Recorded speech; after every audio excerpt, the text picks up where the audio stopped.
Right, welcome everyone. Welcome to basically what is the kickoff of the second National Health and Care Analytics Conference, which we're all very excited about. We're very excited about the kickoff. We're very excited about the eLabs. We're very excited about the actual event itself. This is the first in a series of eLab online learning sessions, so do look out for the other ones. Today's we have voices from the National Competency Framework Frontline. I'm sure Rachel will say more about the actual eLab itself. So my name's Chris Bealey. I'm the Program Director for the Hacker Conference. And the Hacker Conference basically is all about bringing together analysts and leaders and talking about why we do analytics, how it matters, decision making, all the kind of rubber meets the road type thing, which we consider to be really, really important in the world of the way that we all work. So last year's Hacker was really awesome. For those of you who were there, you will know that I'm telling the truth. It is genuinely going to be even better this year. It's bigger. There's more people there. The venue is better. The program is better. I do think the standard of abstracts is higher actually this year. I've had a lot of help. It was pretty much just me putting the program together last year. And to be honest with you, it shows. Despite the huge amount of work I did on it, I've had some help this year and it's really excellent. So do come along to the face-to-face conference if you can. There are very, very few tickets left. I'm warning you now. I got lots of begging letters last year begging me for tickets, and I said no to everybody, no matter how important they were. And I'll do the same to you, no matter who you are. So be warned. And there are some workshops as well last year. We had the side rooms last year, which were kind of a bit workshopy, but we've got sort of proper full-fledged workshop rooms this year, which is really cool. And the theme basically is the what, how, and why of analytics. So that's what it's all going to be about. So I'm very glad to be here at the first eLab, and I will now hand over to Rachel, who's a senior analyst in the strategy unit and part of the Hacker team. Thanks, Chris. And I apologise for my slight disappearing act a minute ago. I like to test my colleagues on these special occasions. So hello everyone, and here are a few reminders of how we can make the most of our time together before I hand over to our guests. So please keep yourself muted during the session. Say hi in the chat, introduce yourselves in the chat box, and also use the chat box to ask any questions, make them challenging, or raise any technical questions that you have. And this session is being recorded and will be on our website in the next few days. And please do tweet about today's session. And here's all the information you need to do some tweeting. And with that, I would like to introduce you to today's speakers. We have Sarah Blundell, who is the lead for Analytical Development, NHS England, and Andrew Lavelle, Senior Manager, Analytical Professionalisation, also NHS England. And there are many other people in the room as well who will be introduced in due course, I'm quite sure. So I will now hand over to Sarah and Andy and friends. Thank you, Rachel, and thank you, Chris, for welcoming us today to come and speak. Just a bit of a note, I can hear somebody in the background not muted, so could you mute yourself? Thank you, fabulous. So you'll be very, very pleased to know that actually today you're going to hear very, very little from myself and Andy, because this session is all about the voices from the front line of the. Before I get into that and introduce our fantastic range of guest speakers here today, Andy, can I have my one slide, please? Just a bit of a reminder about why we're doing any of these areas of work. And this is all around, why we're doing data and analytics professionalization. The competency framework is very, very core to delivering on this vision to make health and care be recognized as one of the best places to work as a data professional. As a data professional of 19 years myself, Andy hit his 34th anniversary last year. We really want to change the experience of working in the data workforce, professionalize it, and create a really vibrant data focused culture within the wider workforce. And as this session will prove, this cannot be done by a few people in isolation writing policy. This is about collaborative action. This is about people taking ideas and running with them, applying them in their own local situations, to their own careers, to their own organizations, strategically within their system, and in their own like professional specialization area, taking it, running with it, taking the ethos and thoughts and around this to standardize what we do, how we develop, etc. So these are sorts of things obviously working on, and I've been working over the last few years, and will go on to the future, raising the profile of what we do as a profession within the healthcare system, providing strategic leadership. That's very much what the core of the competency framework does, provide the leadership for people to go off and do far more exciting things than us. And obviously then looking at how we build from that into stronger literacy skills, data literacy skills for the wider workforce. So as I said, I promise you're not going to hear any more from me. I'm just going to give you an overview who's going to be talking today. So we're going to have framework from a personal view, using the framework to do it for your own career development. That's Kaylee. Hi Kaylee, do you want to wave? She's joining us today from the North West Ambulance Service. Then we're going to have Steph Wilson and Joe Bayliss from the NHS Midlands and Lancashire. I don't know if I'm meant to still call you the CSU or not, but who knows. And they're talking about the framework from a manager's perspective, like how you use the framework, looking at your team skills, and how you then deliver on that for new analytical asks in the future. Hopefully, if he's here, Matt Whitlock is joining us from Dorset Intelligence and Insight Service, or DICE, and they're talking about using the framework from a systems point of view. DICE and Dorset guys have been involved in the framework for a really long time and have multiple organisations within their ICS system. So they're looking at how you use the framework across the system to assess skills and strengths and gaps within the system, and how they've then used the framework to help address these. And then we will come on to our lovely colleagues who are joining us from the data science profession, from Joseph Wilson and Lucy will be joining us. They're from both NHS England and the NHS BSA, but they're joining, as I said, they're in the data science professional development team, and they're coming to talk about using the framework within data science to help support development of staff and redesigning their PDP process. And then we'll give it back to Andy to just do some final thoughts on how to get involved. Now, obviously, if you've got questions throughout this session, please do put them in the chat. We will try and have opportunities for questions at the end for people. But if you want anything being asked, just put them in the chat. Andy and I will try to address them as we go along. Now, again, you don't want to listen to me anymore. You want to listen to Kaylee. So, Kaylee, do come on down and thrill everyone with your insights and voices from the framework. Thank you very much. That's one heck of an introduction. So hopefully, so my name's Kaylee, and I've been asked to speak about the framework from a personal point of view, and I'm the data quality manager at the North West Ambulance Service. I'm going to do next slide, please, to my own.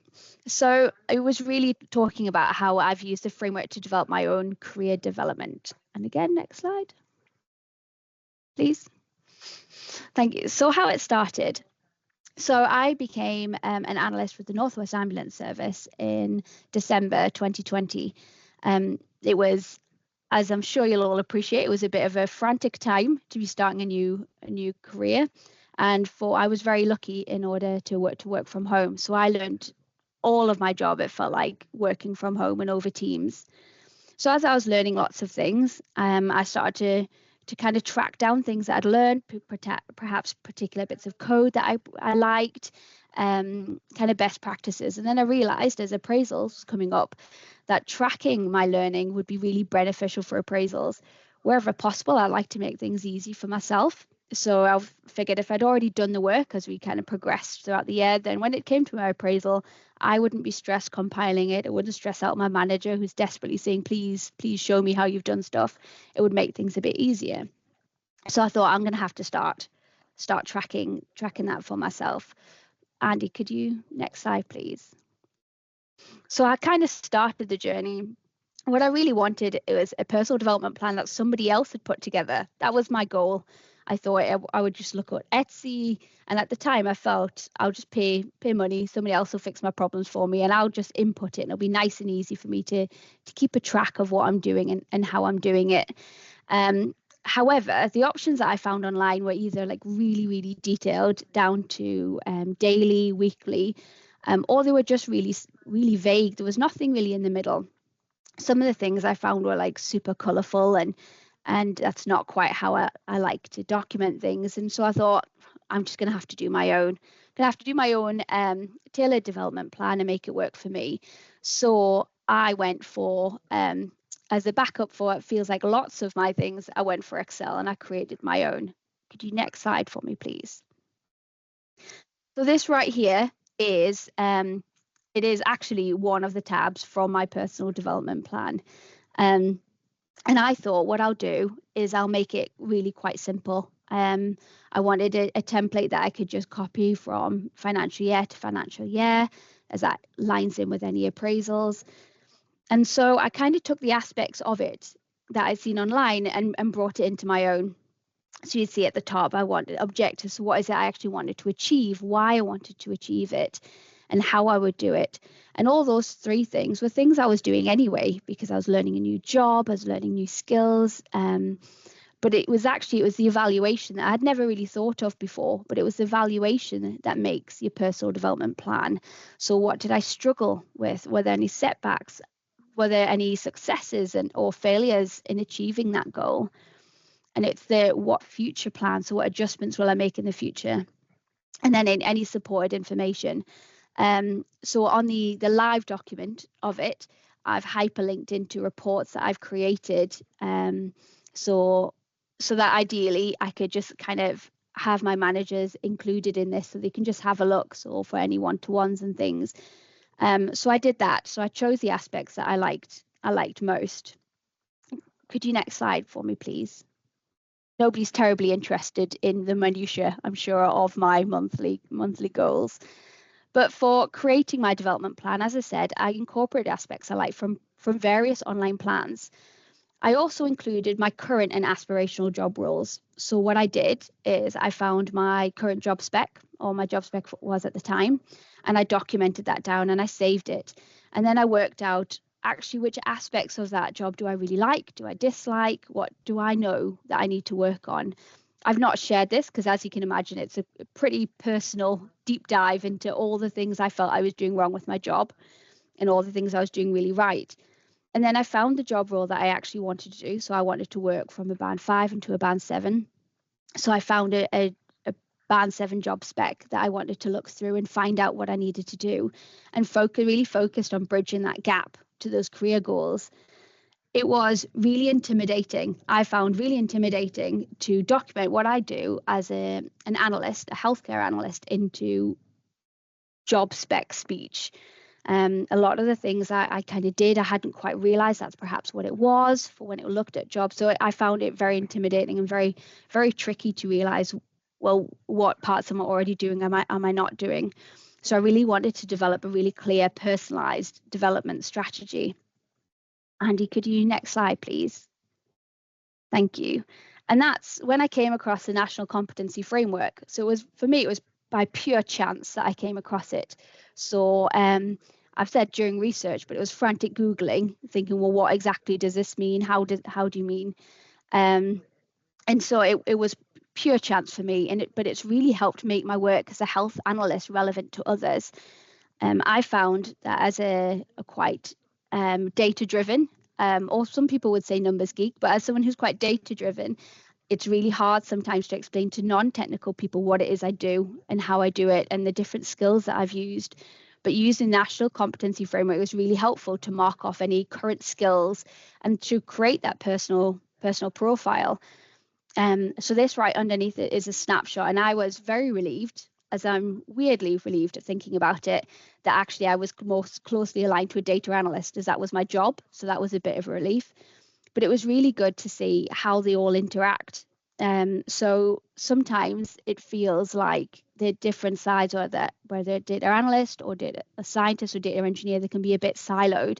So the competency framework was really good to say, actually, you've got skills that go across the board, and that needs to be recognized. And that was really good. It was very confidence building to say, actually, I am more than just somebody who took pivot charts in an Excel. And that really, really helped me and made things a bit easier. Could we next slide, please? So what I really particularly like about the National Competency Framework is that my job profile is updated as I mark off skills. And I absolutely love that. And I still love that. And it's something that I refer back to quite a lot. As your skills progress, it's really good for it to phrase. It phrases things in a way that makes more sense outside of just pure healthcare. And it's really nice to see at a glance, well, actually, this is what was asked for me. And that aforementioned, when I mentioned the Band 7 job spec, it was actually, I'm doing these parts because this is what I can see. So I use that as part of the National Competency Framework and my personal development plan, going the same way. So I select specific skills that I want to target, whereas it monthly, every 2 weeks. And that kind of guides my development conversations with my managers, and also as part of my appraisals. So I can say, well, this is what I've targeted, this is when I've targeted, this is what I've done. And it's been really helpful as somebody who didn't quite know where to go. I just knew I wanted to develop. It's been really helpful to actually then have this help and guide to be able to make things a bit better for myself. Could we next slide, please? So for me, the National Competency Framework, it really has provided reassurance and clarity in my role as a data analyst. So it was using the competency framework and my personal development plan, so using them in line with each other, that encouraged me to go for and get the job that I'm currently in as data quality manager, because it helped me realize, actually, we do so much more than perhaps we're aware of, but being able to say, actually, yes, I can do that. And that self-confidence has been brilliant that's come from it. So it really has helped enable structured, ongoing personal development. I still use it. I use it every single month for our chats. And I do continuously update and refine my plan using the framework. And what's really interesting and really good is that encouragement. I encourage all my colleagues to use it, to explore and utilize it for their own personal growth. Now, I don't just stick with the data people who it's primarily based for. There's options in there, behavioral skills that I have passed on to other people at NWAS who don't work in data, because the managerial and project management and general behaviors are for everyone, so everyone can use. So it's been brilliant to see how other people adopting it based on just how much help that it's been for me. So yeah, so it's really helped guide my personal development plan. That's it. Next slide. Next slide might just be comments and questions. But yes, thank you very much. I was hoping Sarah would jump in to be like, yeah, you're done. But you did. No, there is one question in the chat, etc. from Nicola, basically saying PDP is really helpful. Find myself making these with the best of intentions after performance review, but the craziness of day-to-day work, I struggle to remember to update it. Do you have? Sorry, the pop-up just come up. Do you have any tips on how to actually fill this in for yourself on a regular basis? I completely get that craziness of day to day. So I've penciled off. I've already penciled off focus time to just look at my personal development plan. As someone who naturally likes to keep receipts and refer back to things and say, well, actually, we talked about this on this date, I find it's a lot easier to either just write it there and then, if I can, or once a month or once a week, depending on what's going on and which skills I'm working on. I pencil off the time to just do it then. NWAS is very good at, this is your protected development time, so I don't have to perhaps combat. But even if you just write a couple of lines, something to jog your memories, that when you do have the time to go back, you can. But I'm very lucky and very privileged to be with a company that has such a focus on personal development plan. Thank you, Kaylee, and that was really great. So I appreciate that. Now, on to the manager's perspective. Steph, Joe, please do come in. Thanks, Sarah. Thanks, everybody. So I'm Steph Wilson. I'm the Senior Analytical Team Manager in something called the BI Hub at MLCSU. So we're a team of 15 analysts with a broad range of skills, kind of delivering at scale or central kind of pieces of work for the team. So we've also got embedded BI teams as well who work very closely with ICBs. So we're an early adopter of the framework, and we've been doing it for probably about probably getting on for about 18 months. And similar to Kaylee, the organisation's very, very supportive of staff development. So I'm particularly passionate about it. So we jumped at the chance to sort of be guinea pigs. Jo joined us about 12 months ago, and she is equally passionate about staff development and also what was talked about in the introduction about that kind of recognition and professionalisation of, you know, the skills that we've all got, and we're really highly skilled, and it's important that we get some acknowledgement for that, I think. So we're totally on board with that as well. I'm not going to talk too much, just to say what Kaylee said before about building confidence. That's something that's really important to us as a team as well, is not just building the skills, but also building people's confidence to use them and to, you know, be able to put the case forward for why this is the right method or why they've used that particular skill or technique. So I'm going to hand over to Jo now, mostly because if it wasn't for her, we probably wouldn't be as far along in our adoption journey. So she deserves the spotlight today because she's been instrumental in getting it as far as going us as far as we have done. So I'll hand over to Jo now. Great. Oh, thanks, Steph. So Jo Bayliss, Business Insight Lead within ML.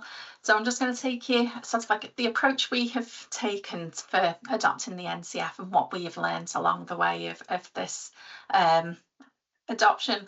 So as Steph mentioned, we were an early adopter of the NCF. We in late July, early August last year, we had a couple of in-person sessions with the national team where they came, visited ML and introduced the NCF to us to be able to sort of like go through the self-assessment tool and equip us with the information that we need to start to roll out the NCF within our organisation. So the approach that we took within ML was, rather than roll it out to the entire organisation, we were going to pilot it within the central analytics hub. So at the time, smallish team, 13 staff, and we felt that that was a manageable approach to be able to sort of like to trial the framework. So the approach that we adopted was, first of all, we introduced the NCF to the staff within our team. So this was done through virtual team meeting where we shared the information that the national team had provided to us, and we then asked the team to complete the self-assessment tool. To help the team to complete the self-assessment tool, we offered drop-in sessions to support them, you know, if they had any questions or any queries in terms of how to complete the self-assessment tool. And we also encouraged their line managers as well to attend those drop-in sessions. Once all the staff had completed the self-assessment tool, we then gathered all of their results, amalgamated them and shared them with the team at a team away day. So that was an in-person away day that we had in September last year. And what we did with that was shared what were the commonalities across the team in terms of practitioner levels, the skill sets that people said that they had, but we also then used it to identify the training needs within the team as well. So based on the results of the self-assessments, it became quite clear that there were commonalities in terms of what training needs that the team had. So from that, we were then being able to identify any relevant training courses that were going to be able to address those training needs. So for ourselves, it was a training course that we found on Udemy that we found should be able to identify as a first step one of the training needs of our team.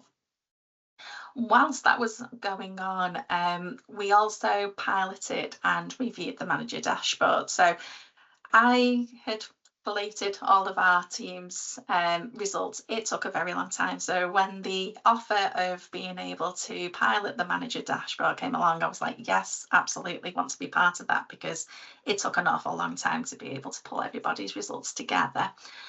So we've also been supporting with helping out with the manager dashboard, identifying things that we found difficult to do, things that we really liked about it, and we've helped to develop that along the way as well. So that was the approach that we took to pilot it within our team. But over the course of introducing it into our team, there has been a huge amount of learning that we've come across, that we've gone through, that we've tried to feed, that we've fed back to the national team, that they've took on board, they've adopted, and I think has made the process an awful lot easier, I think, to be able to adopt. So next slide, please. So what have we learned over this last year? So the first main thing that we've learned is that self-assessment is a skill set in itself, that it can take time to learn how to self-assess yourself in an accurate and fair way. Some staff, it will come absolutely naturally to them, that they can just go ahead and just do that self-assessment. Other members of staff, it will take time for them to be able to self-assess themselves in a fair way. So the first thing is, if you are, when you are adopting this for yourself or for your team, allow that time to take the time to get that self-assessment right. We have also learned that it is absolutely necessary for the self-assessment tool to be completed consistently across the team. So that was something that we found quite difficult to begin with, but over the course of the last year, there's been so many tools uploaded onto AnalystX that have really, really helped with being able to understand sort of like how to complete the tool. And these are being delivered in different formats. So there are the self-assessment tool guides, there's videos on how to complete this self-assessment tool. So there's lots of different media in terms of how to learn how to use the self-assessment tool. One of the things that we've recently come across within our team that sort of seemed to click and help us sort of get that sort of like team understanding of how to complete the self-assessment tool was we kind of came up with our own sort of like team rules in a way of how to complete the self-assessment tool. So we had a virtual team meeting where my self-assessment tool was flashed up on the screen, and we sort of came up with a team set of rules as to how to complete it. So those rules aren't anything different than what's in the self-assessment guides, but having that shared understanding and everybody being on that call in one go really, really helped to sort of ensure that everybody was sort of like on the same page in terms of how to complete the self-assessment tool. Then another key part is about reviewing the manager dashboard. So the manager dashboard is an incredibly useful tool to be able to collate all of your team's results. And not only is it useful to be able to see, well, what does my team structure, what does the DNA of the team look like, what are the training needs, but it's really important to actually review the results of the team. Is it what you would expect to see? If not, why not? So it's part of that review process of you're not going to get it right first time. You need to go back and keep reviewing those self-assessments until you're happy with it, with what the results for your team look like. What's really important as well is using the outputs of the manager's dashboard to actually celebrate the current skills in the team, to recognise the wide range in skill sets that you have, and then as well you can use the outputs of the dashboard to be able to direct learning. And as sort of like mentioned previously, it's a continuous cycle. It's not a one-off action. You don't complete the self-assessment tool and then just leave it thinking that's done. As mentioned, it can take quite a few attempts to complete the self-assessment to get it right.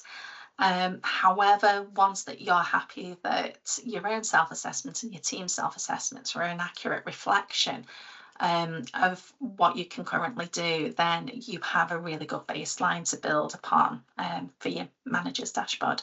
Next slide, please. And then, so for our next step, so we're now in the process of rolling out the NCF to other BI teams within the organisation. So we're using the experience of us piloting the process and using that sort of like as a learning action, really. So we started that in June. Last week, I think, was it last month, we delivered a workshop that introduced the NCF to managers within the organisation, and also what we've termed NCF champions, so people who are going to be championing the process within the organisation. And we've asked for the self-assessments to be completed by December. We've also developed organisation specific how-to guides in terms of how to complete the self-assessment. And we're also providing regular drop-in sessions for the managers and the NCF champions. And then once the process gets rolled out in earnest, which will be from September time, we'll also be offering staff drop-in sessions as well. And we're also promoting the National Team Fortnightly drop-in sessions as well for staff to attend those, again, to get more information.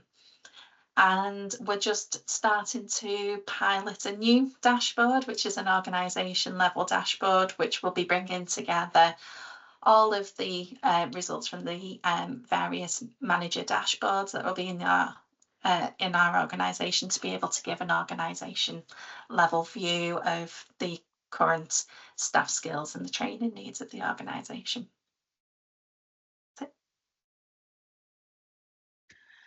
Thank you, Jo. Thank you, Steph. We'll see if we've got any time for any questions at the end, but we'll just move on to the lovely Matt, who will be joining us from Dorset. Matt, hi. Hi, can you hear me? Yes, we can hear you just fine. Super duper. Hi, everyone.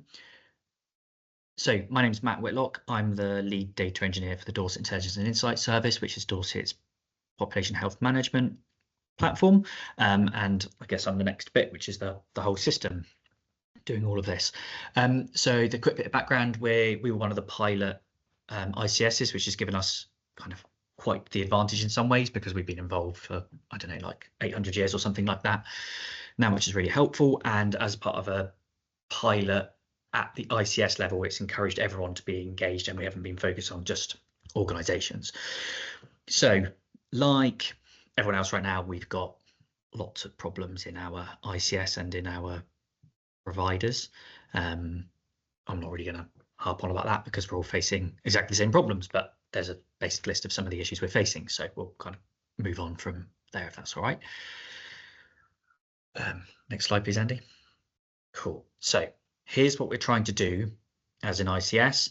To read it out, we're going to support a preventative and person-focused model of care by enabling better data-led decisions and increased data literacy. And what we recognise is it's a very nice statement, it's a very nice ambition, but we've got to have people around our system who can lead and support on the vision that we have in our system. And we are now leaning on the NCF to help us get there. So next slide, please, Andy. Okay, so I said we benefited from being engaged as an ICS a fair few years ago. We've had lots of people involved in this. Our senior leaders have made a real point of creating working groups that are led by those senior leaders. So we'd have a few random people engaged in this. That sounds really cruel, like no one's random. But we have leadership from analysts or heads of analytics and system analytics who are driving this and working as a system on how we can do this and be aligned. That fundamentally means that we are consistent across our ICS. There are challenges associated to that, but everyone is steering in the right direction. There are challenges associated to being in local authority because they have a completely different framework initially. They have different ways of things like Agenda for Change working but we do recognise that it presents a set of hard and soft skills that are agnostic of technologies, but still are true for data professionals, regardless of what organisation they are sat in. So that has led to very early competency framework education at the leadership level, at the kind of staff on the ground doing things level, getting HR involved, which has been really important to this whole process. So we've run lots of workshops across the system. Everyone's invited. We go out to organizations and do that. We have leadership supporting those professionals to get involved and have time to do this work, to attend the workshops, to fill out the assessment, to work on it as part of their PDC and push that forward. Because of that approach, it's given people time to do the skills analysis, to do that for themselves, to verify with their line managers, with their technical leaders, that what they have, how they have scored themselves is a good reflection of what is going on. And it means that we are able to pull all that together now. And not only are people able to use that at a personal level, but we're able to use it at the whole BI team level and at a wider level now, because we have a good idea of the skills available across the whole of the Dorset ICF. And then on top of that, we've lent into using NCF for our recruitment. So you can go and look for jobs that are in Dorset today. There are a few out there if you're interested, and those job specs, person specs are driven now by NCF. The language in them is language that everyone will be slowly becoming familiar with, and we're hoping that will really help both people in the ICS who are seeing that language regularly, and also people outside of our ICS who are looking in and thinking, I fancy having a go at that, recognise what's going on. And as I said, that's all then connected to people's personal development. So final slide. Cool. So what has all this led to? Firstly, it's very much helped us clarify the gap in enhanced analytics and data science. So it's very traditional that BI is a lot of playing back the numbers, so to speak, but actually it's helping push us towards enhanced analytics. So going into things like statistical process charts and areas like that are a little bit more predictive in analytics world, and then also moving on to data science. So starting to really invest money across the whole ICS into a data science function that serves everyone, and rather than it being focused on one provider or one local authority, it's a data science function now that supports the whole of Dorset, which is absolutely fantastic. It's certainly encouraged collaborative working now as we identify skill gaps in organizations. We don't always just try and fill those now by asking people to go on training or recruiting, but actually recognizing where people in other organizations already have those skills, and people can either shift around gently for short periods of time, or we can make sure that data is in the right place to make the most of those skill sets. And that really then ties into the operational behavior shift. So operationally now we can find the right places to do things. We can provide better analytics, more enhanced analytics, and that helps change the way that our operational teams across the whole ICS, whether that's from a PHM point of view, local council, acute, etc., are able to make the most of that. So the kind of more profound effect on everyone now is that as we recognise gaps in skills, opportunity to improve things, put people in the right place, our providers are able to offer a better experience for our patients and better outcomes for those people. And that's me done, hopefully within about 10 minutes. Any questions? Yes, there is one question in the chat that I think you'll be able to help us with, Matt. Yeah. In those creation of those bespoke job descriptions using the competency framework, as you've referenced, did you blend competencies from more than one of the role profiles? So did you pick from analyst and data engineer and data scientist, or have you stayed exclusively sort of in more of one of the job families? absolutely blended. They obviously do. So when I advertise a data engineer now, it focuses mainly on the data engineering skills, but we recognise more and more that having more knowledge from those other domains is quite valuable.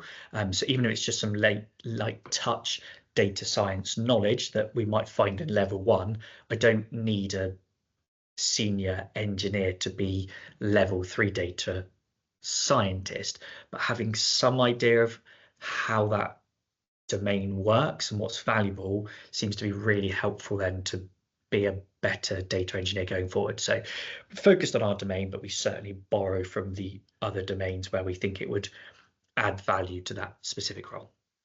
Brilliant, thank you, Matt. So moving on, we have no, it's brilliant. We're moving on to the view from the data science community.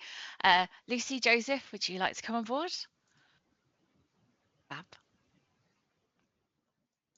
Yeah, thank you very much. So we're going to be talking. My name is Joe. I'm a data science at NHS England. And let Lucy introduce herself. Hi everyone, I'm Lucy Sherwin-Robson. I'm a senior data scientist here at the NHS Business Services Authority. We're going to be talking to you about how we'll be using the National Competency Framework sort of across job perspective.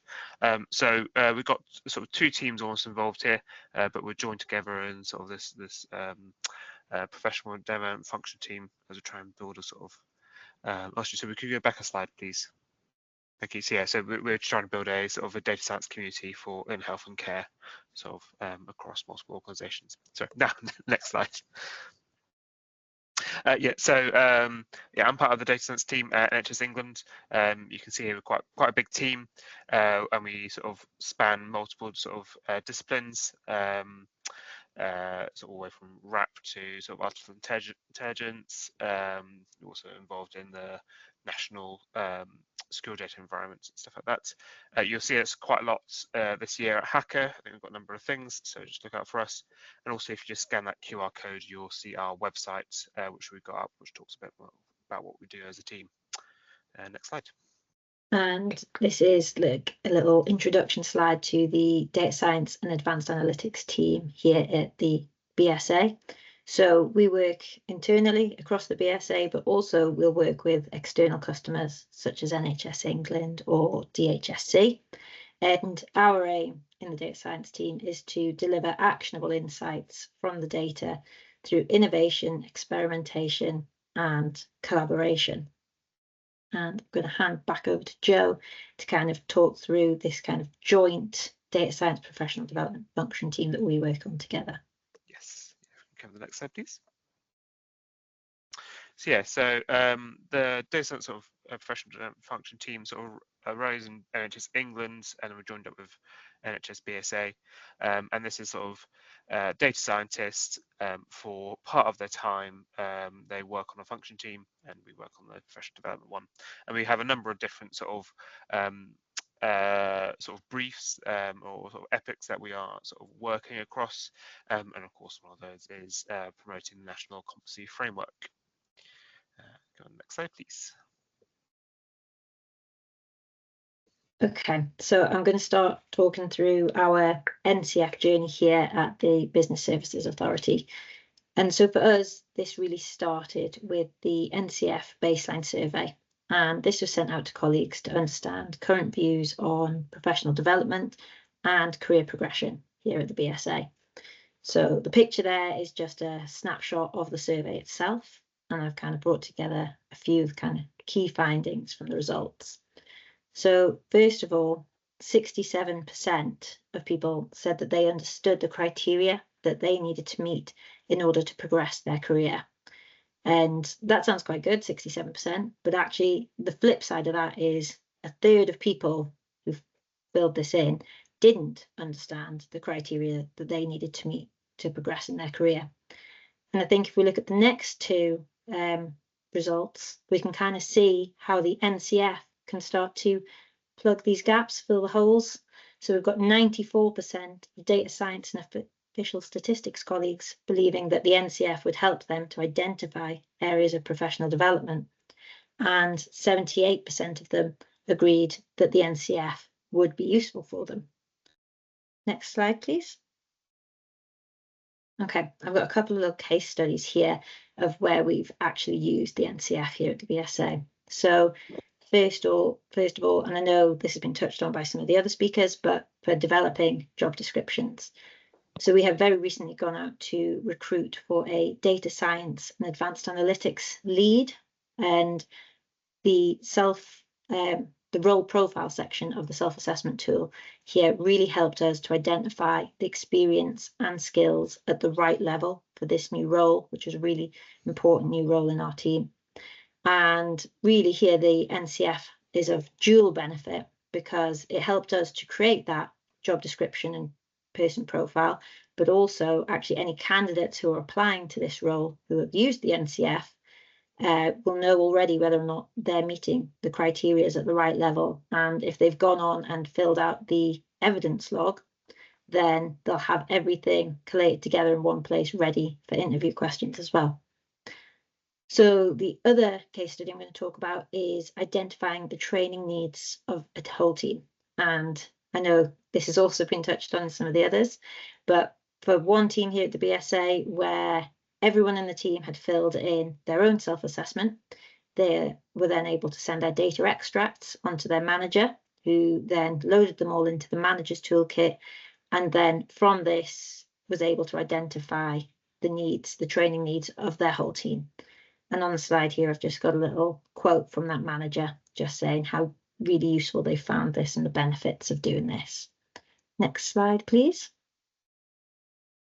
Okay, last thing from me is how we are promoting the NCF here at the BSA. So we have held a couple of NCF sessions now as part of our monthly Data Bite series that we do.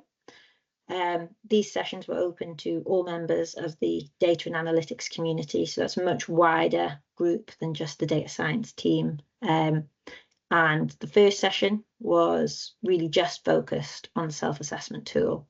It was an overview of what the tool is, how you can use it, and how you can make the most of it. Session 2 was much more of a deep dive, and it gave a live demo of actually filling in the self-assessment tool and then showing how that completed self-assessment could then link into the other tools which I've already touched upon, such as the evidence log and the manager's toolkit. Okay, I'm going to hand back over to Joe now, who can go through some case studies in NHS England. Awesome. So yeah, I've got 3 case studies to talk about that we've been doing in NHS England. So the first of all is developing job descriptions. I've gone through and there's been a number of job descriptions from sort of band 6 to 8D that have been created, and there's all mapped to sort of national competency framework. I think this has been very useful during the merger that's recently happened between NHS Digital and NHS England, as we sort of built our sort of larger data science team. But more work is to be done on these job descriptions, so they're not a finished product, I would say. We need to sort of formally adopt them, go through sort of HR review and stuff like that, and also I think they could do with including the ancillary frameworks. But having these job descriptions aligned with the National Competency Framework gives something really, really easy to aim for and really clear to aim for. And this has been useful for our graduates who have been on the 2-year graduate scheme. I was formerly a graduate, and actually I aimed for this band 7 job description. And at the end of their graduate scheme, we do an end of scheme assessment, essentially a job interview. Having the National Competency Framework allowed us to align experience a lot easier, and this, for graduates and also for the assessors in the scheme interview. So I've actually been on both sides, both as a interviewer and interviewee. So yeah, they've really helped us in the next round of assessments as well. We have also just been starting to really promote the National Competency Framework tools in NHS England. So recently we ran a small campaign at sort of at start of the tax year to sort of promote the National Competency Framework in the NHS England data science team specifically.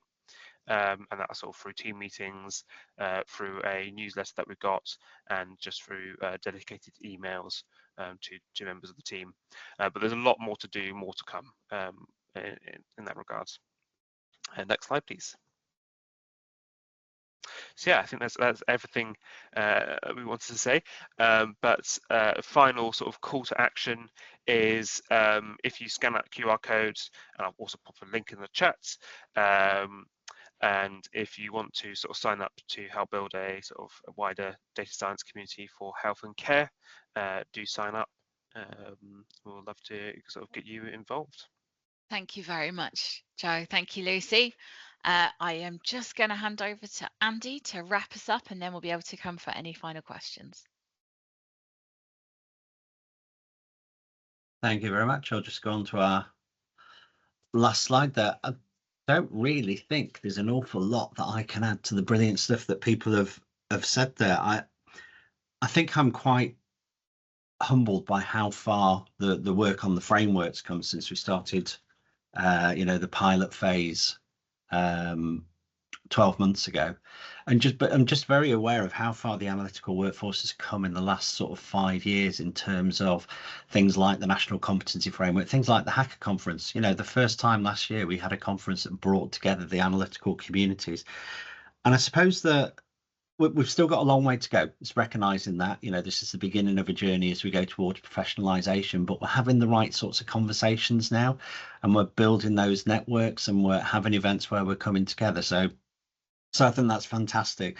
And just I'm really struck by Kayla, when she was talking earlier on, and having, as Sarah alluded to, worked in the NHS feels like since it began. I've worked with so many analysts that I know are extremely modest, that underplay their skills, and we never really have a way of knowing what we do well. We're very quick to focus on the things that when we think maybe we don't do so well, but actually there's a heck of a lot of stuff that we do fantastically day in, day out. And if the framework gives the people just to assess and value their skills and to see all the brilliant stuff that they're doing, then that's hugely, hugely powerful. So we've got a few links there that are on. So if you are keen and eager now to sign up to the framework, we've got the pledge page that you can fill in. You can start to begin your journey along the way.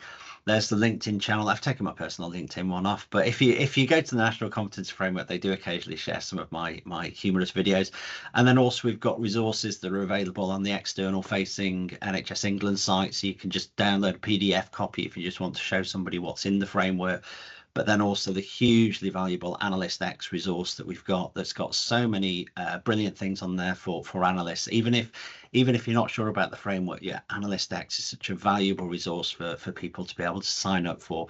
But within the Analyst X pages, you can find the National Competency Framework. You can access, as people were saying, all the different tools that you can want to download and start to use locally, all the training videos, all the materials that we've got. And if you're really struggling to sleep at night, you can follow through all the papers on where the framework came from, how it was developed through the alpha and the beta phases, and the feedback from the testing. But there's a huge amount of work that's on there. So I will stop sharing my screen and stop talking and hand back over to Sarah just finally to pick up questions, but I'll drop those links into the chat as well so that you've got them. Brilliant. Thank you, Andy. I think we have answered all of the questions that have been in the chat throughout the session, but if we have any final questions before we hand back over to Rachel, now is the time to ask them.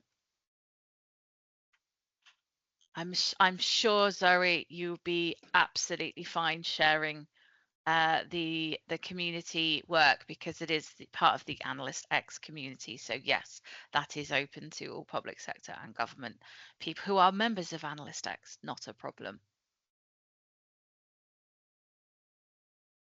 Well, if there's no final questions, Rachel, we're back over to you. Excellent. Thank you so much, everybody. I've just got a slide here which only mentions these two people here, and that's clearly not the not the entirety of everybody who is presenting today. So as well as Andy and Sarah, we had Kaylee, Steph, Joe, Matt, Lucy, and Joe number 2 as well. So thank you so much, everybody, for your contributions today. I realised I was just typing stuff in the chat because I was just so excited and sort of inspired by what you were saying. But for me, it's really brought it to life. It just makes it so achievable, I guess. And so we know how beneficial this is and it will be to not just organisations and teams, ICS, but to individuals as well, because we sometimes say, well, actually, my line manager doesn't go for this. This won't work in our team. That doesn't matter. You can do it independently as an individual as well. So thank you very much. And before before you leave, I would just like to say that we have more eLabs. Of course we do. And I'm just going to tell you a little bit about the one which is at 1 o'clock today. So at 1 o'clock today, we have professional registration for data and analytics professionals. So that is very much linked with what we've been talking about today. So please do sign up for that if you haven't already. And that's with Jane Johnston and Emma Wright, who are both from AFA. And then following that, over the next 2 to 3 days, we have 3 more eLabs. So tomorrow's session, which is guiding leaders to make better quality decisions, the pivotal role of analysts. Now that's with Sam Riley and friends, and that's Sam from Making Data Count. If you don't know who she is, strongly recommend you come to that one. It's very popular. I might have to increase the capacity on Eventbrite for that one. And then we have Anatomy of a Waiting List. Now this is a different take. This is more technical, but it is open to everybody. So it isn't a technical session as such, but that's going to be something which is going to be very interesting to anybody who's interested in waiting lists, analysts plus. So not just analysts. And then finally, our final eLab is using system dynamics in local authority public health practice, and that's on Wednesday. So I would just, oh, you're on mute, so that's these things happen. So thank you again, everybody, for coming. Please do register for those remaining eLabs, and then of course week after next we've got the conference itself. So Matt's going to be there, others are going to be there. I hope you're all going to be there, and I literally can't wait. And I'll see you all in about 3 weeks, hopefully, or this afternoon at 1 o'clock. Thanks everyone. Thank you. Bye bye. Bye-bye.